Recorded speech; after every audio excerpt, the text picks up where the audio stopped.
You want to be home? Yep. Yeah.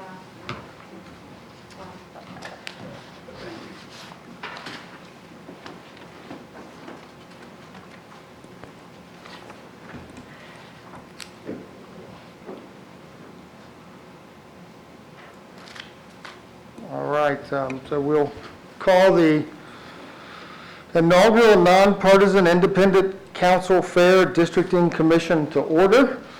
That's a mouthful, and I'm going to try to call it the commission, if that's okay, without objection from folks. But my name's Todd Book, and I'm with By the Book Advisors. And myself and my team, including Mark Sullivan, Dr. Mark Sullivan from the Cleveland State University Levin College, and Robert Dykes of the Triad Research Group will be assisting you in this process going forward. Part of the charter, the county executive has the obligation to assist this commission in their work, and they have engaged us to help you with that process. And I know that everyone appreciates your willingness to participate in this important endeavor. And as you know, we want to create fair and equitable council districts for the next decade.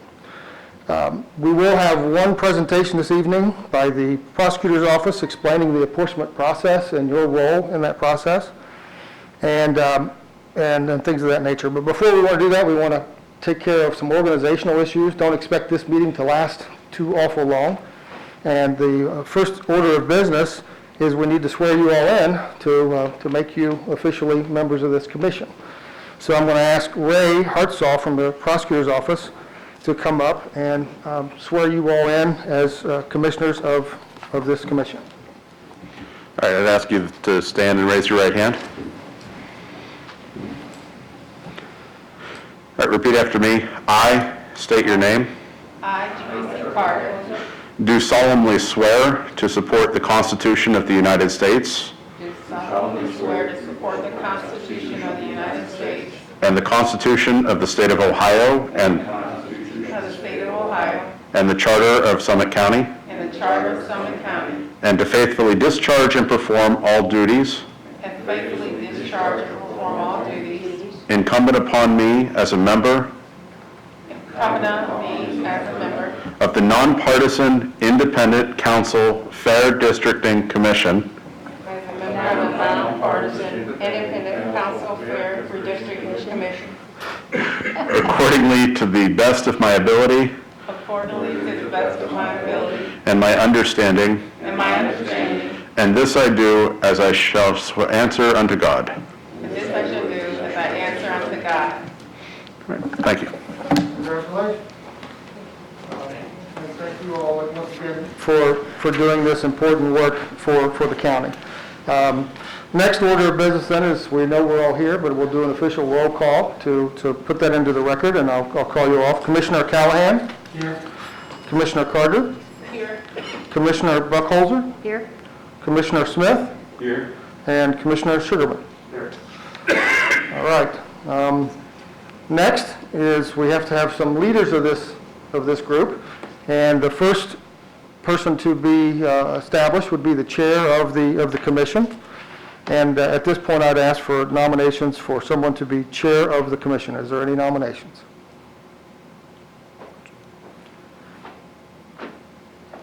I would nominate Herb Sugarman this year. Second. Is there a second? Okay. All those in favor? Aye. Any opposed? If not, all right, Mr. Sugarman, you are the chair of the commission. Thank you. Just before I start, I want to thank everybody who is in attendance tonight. I know that I speak for my fellow commissioners when I tell you how honored we are to be able to participate in this important work. And without further ado, I think that we're just going to move forward because we need a couple of other officers for the commission. And with that, I make a motion to nominate Tracy Carter as the vice chair. Is there a second? Second.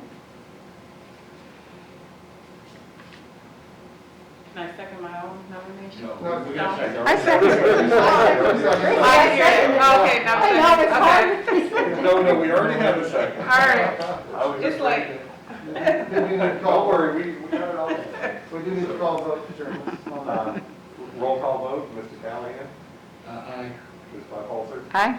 I vote aye. Mr. Smith. Aye. The ayes have it, and the motion is carried.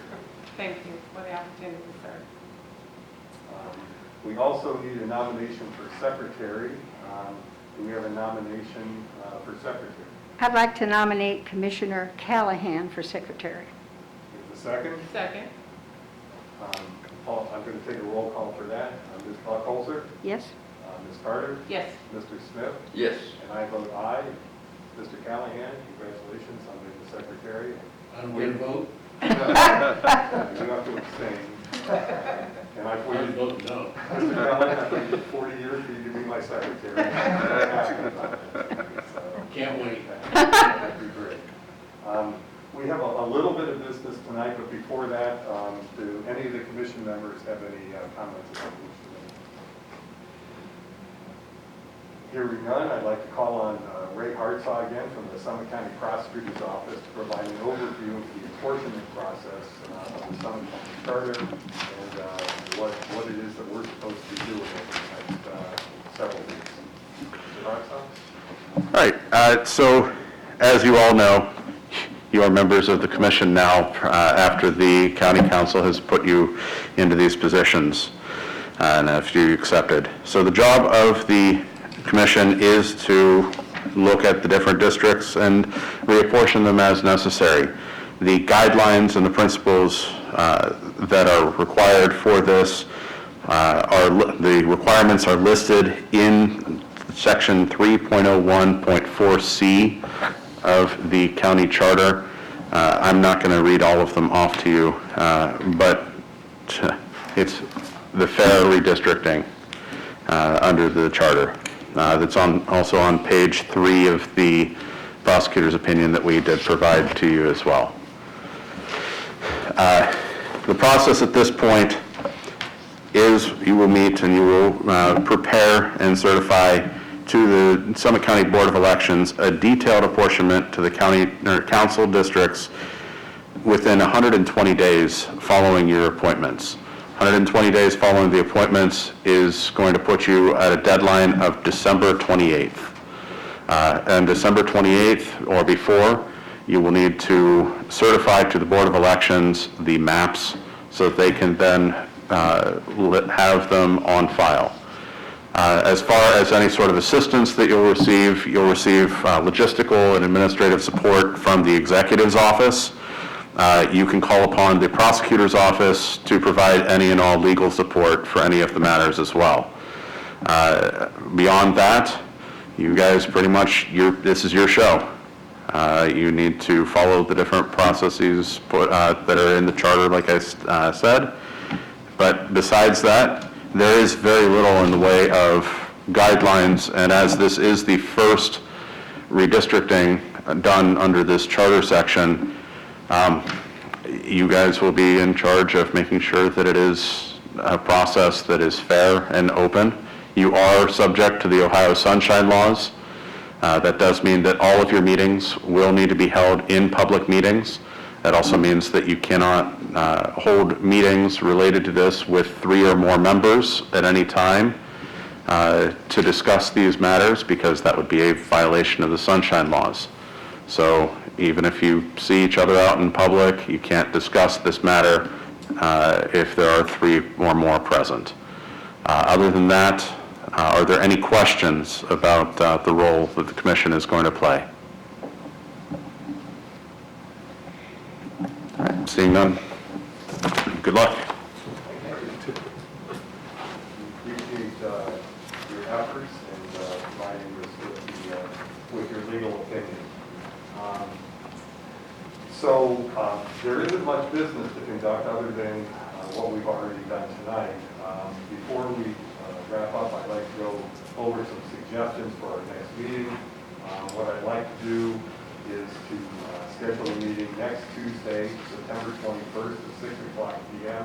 The purpose of that meeting will be to have a presentation about the census information and get into some more detail about what we're supposed to be doing as this commission. And perhaps most importantly, we're going to be seeking public input next week. Anybody that wishes to attend, any citizens of Suffolk County that wish to attend and address the commission, express their comments or concerns, are welcome to attend. We're going to do our best to promote the meeting.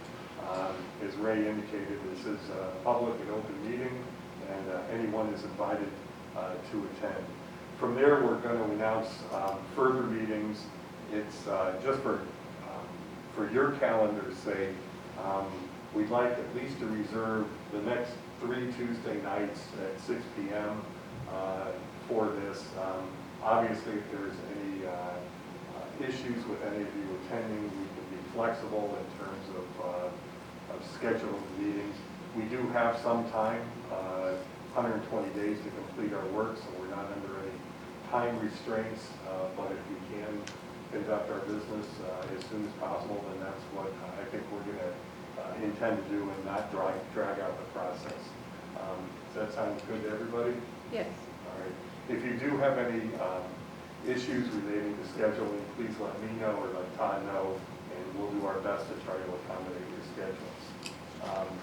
Is there any questions or concerns about the general issues that we talked about tonight from the public? Hearing none, I'd entertain a motion. Was there anything else from you, Todd? I think that's it. I think you covered it, Mr. Chairman.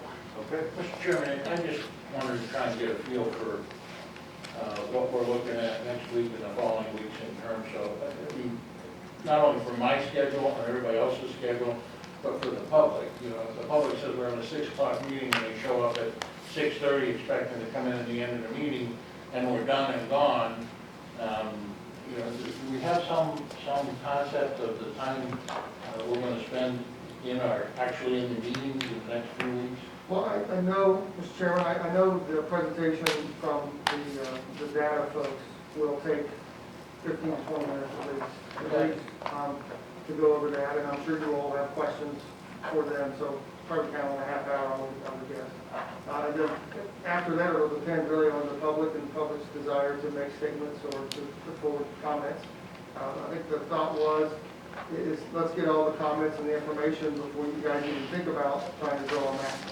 So that's the plan next week, is to get as much information as we can. And at some point in time, we are going to have a working meeting where we're sitting down and going over and discussing things amongst ourselves, and yet with the public, there's no executive session, I guess is what I'm talking about here.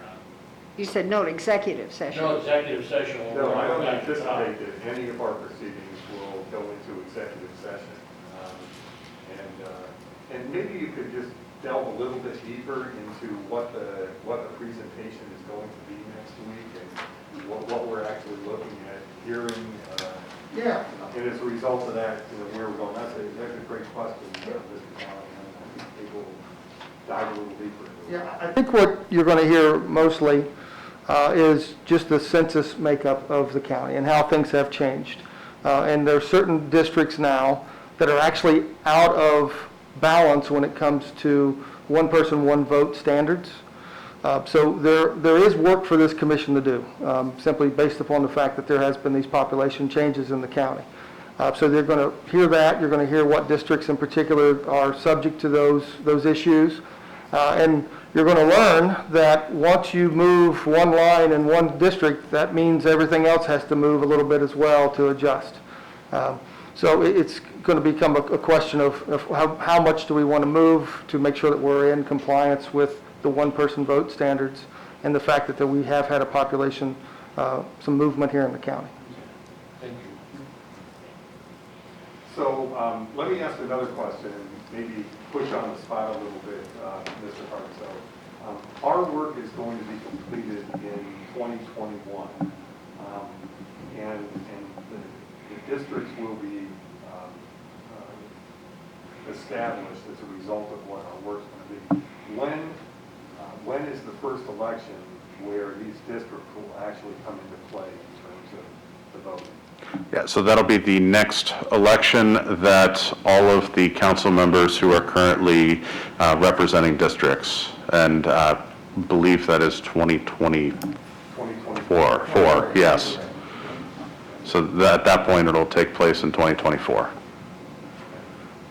And then this based upon, we're doing this based upon the county charter, section 3.01 of the county charter. Yes. And so what we do as a commission is we're going to establish districts for the next 10 years until the next census takes place, correct? Until the next federal decennial census, yes. Based on that, are there any other questions from the commission members? Mr. Chair, I think as we move through this planning process, it will be helpful, and we talked about this when we last attended a council meeting, to make sure the public understands that our process is different from the state redistricting. So if we could just remind people of the difference between the two, because it's like they're on parallel pathways, that education will be helpful.